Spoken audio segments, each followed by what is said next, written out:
Hey, good morning, everybody.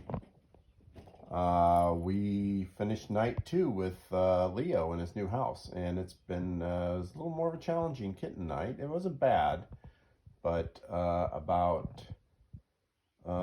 2 a.m. he woke up and decided he wanted to cuddle and purr and stuff, which is sweet. And then he eventually went back to sleep, and then at about 4 a.m. he decided it was time to get up. So eventually, I finally just opened the door on him. And I said, okay, you go have the run of the house. Have fun. Have some adventures. He already kind of knows the house anyway, so that's okay. But he did eat a little bit when he was in there last night. I think the difference between the first night and the second night is the first night he was just exhausted. So when we went in the bedroom, he just wanted to crash. He's gonna have a little bite to eat. But so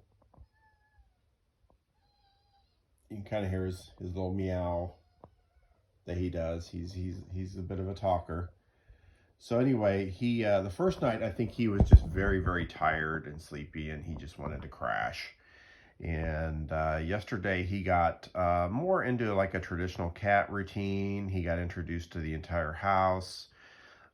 He took a big nap for like 3 hours, and he just crashed hard.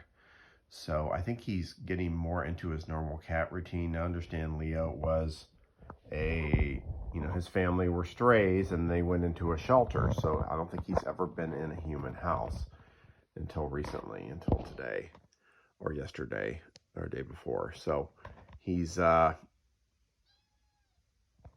he's very talkative. So some other things about him: he's very sweet. He's very friendly. He's not really aggressive. He even let you rub his belly in the right circumstances, much more so than any other cat I've seen. And he definitely loves to play. He loves to run around. He's so happy he's in a house where he can just run, which he couldn't do that when he was in the shelter because he was in about a 4x4 cage, which is okay. I understand why, but he just loves to run right now, and he's figuring out his new surroundings. And in terms of his heritage, I think he's clearly not a purebred based upon his mom. His mom is a gray tabby, and two of his brothers are just standard yellow tabbies, like Morris the cat-looking cats, and then he's got the poofy tail and stuff. So he's got more of the Maine Coon features, and he's definitely got the Maine Coon personality. And he's got the tail that's pretty much the full length of his body, and it's big and poofy. He's got definitely the square jaw.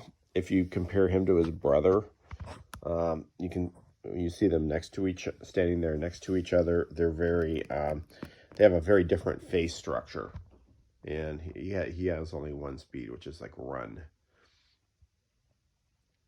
So I think he's got that. He's got the tufts of fur on the top of his ears. He's got the big feet.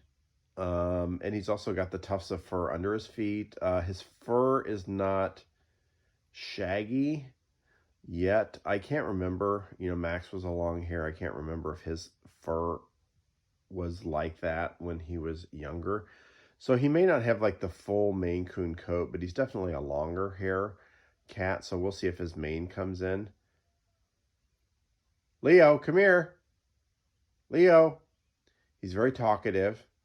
I think he pretty much knows his name, although I think he associates it mostly with no right now. And he's pretty settled in here. He's digging his new house. He tends to like to sit on the balcony where he can look out both the windows. And I think he's a pretty happy little guy. So tomorrow's going to be a real test in that I go back to work. So he'll be by himself most of the day. He will probably sleep about 2/3 of that is my guess. So that'll be change of pace.